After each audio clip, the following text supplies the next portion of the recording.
Guys, ketemu lagi dengan saya Ayumi Hasnuyun dari kelas 28A. Salam sukses buat generasi penerus bangsa dimanapun Anda berada. Saya akan membawakan dan menjelaskan sedikit tentang dinamika pengembangan kurikulum 2013.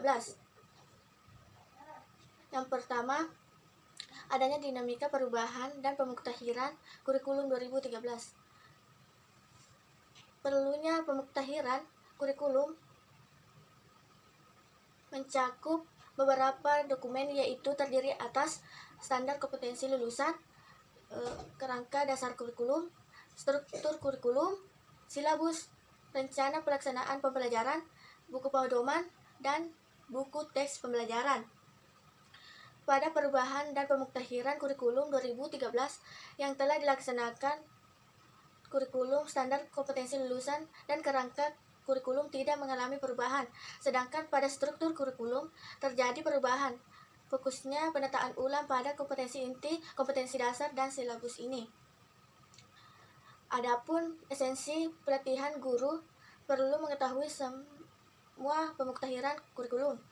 Dalam pemuktahiran kurikulum, strategi pelatihan implementasi kurikulum yang dikemukakan di atas risalah pentingnya kurikulum menjadi menarik dalam artian bisa memberi jawaban atas salah satu dari moto pelatihan guru merupakan duta bangsa.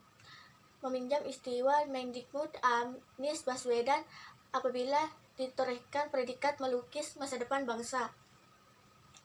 Adapun kandungan kurikulum 2013 sebelum pemuktahiran, konsepsi kurikulum selalu terkait dengan perubahan strategi yang terjadi di dalam masyarakat, seperti kepemimpinan, sistem politik, ilmu pengetahuan, teknologi, sosial, budaya, sistem ekonomi, moralitas, dan etika, keberagaman, dan globalisasi. Secara teoritik, kurikulum program pendidikan untuk menyiapkan generasi muda bangsa yang akan berkontribusi serta mereka menjelaskan pendidikan dan menjadi anggota masyarakat.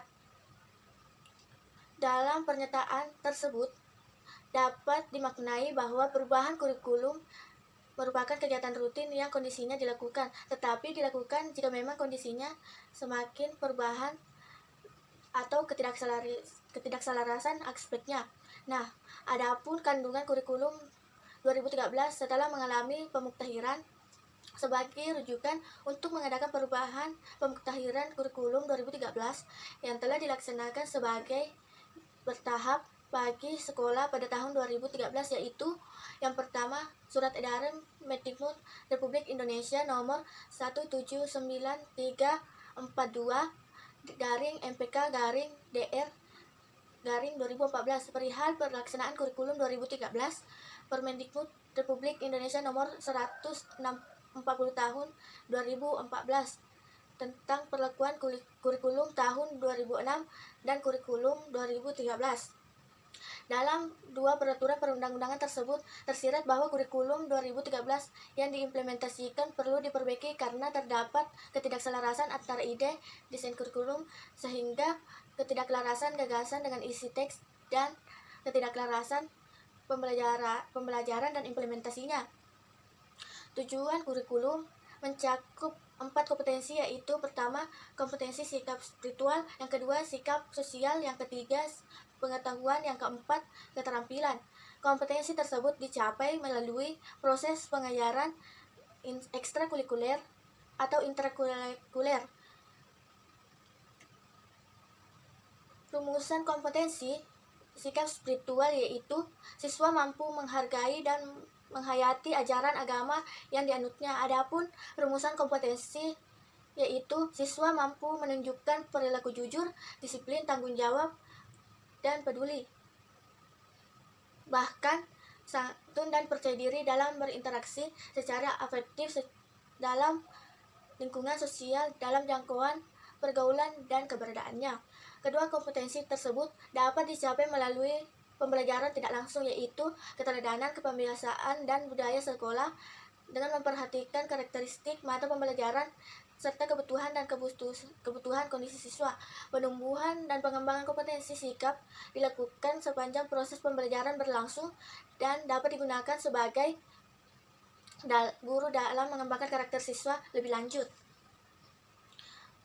Adapun faktor yang menjadi pertimbangan pengembangan kurikulum, yang pertama, tantangan eksternal, antara lain terkait dengan arus globalisasi dan berbagai isu yang terkait dengan masalah lingkungan hidup, kemajuan teknologi dan informasi, kebangkitan industri, dan perkembangan pendidikan internasional. Arus globalisasi akan menggeser pola hidup masyarakat di agraris dan perniagaan menjadi internasional, menjadi industri dan perdagangan modern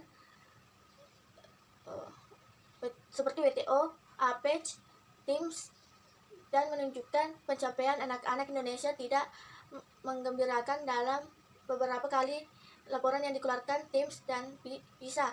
Hal ini disebabkan antara lain banyaknya materi ujian ditanyakan oleh TIMS dan PISA tidak terdapat dalam kurikulum Indonesia. Yang kedua, ada tantangan internal, antara lain terkait dengan posisi pendidikan dikaitkan dengan tuntunan pendidikan yang mengacu pada standar nasional pendidikan yang meliputi standar isi, standar proses, standar kompetensi lulusan, standar pendidik dan tenaga pendidikan, serta standar sarana dan prasarana, dan standar pengelolaan, pembiayaan, dan standar penilaian pendidikan. Itulah tadi yang sempat saya sampaikan. Semoga bermanfaat bagi teman-teman dimanapun Anda berada. Sampai jumpa minggu depan. Salam sukses.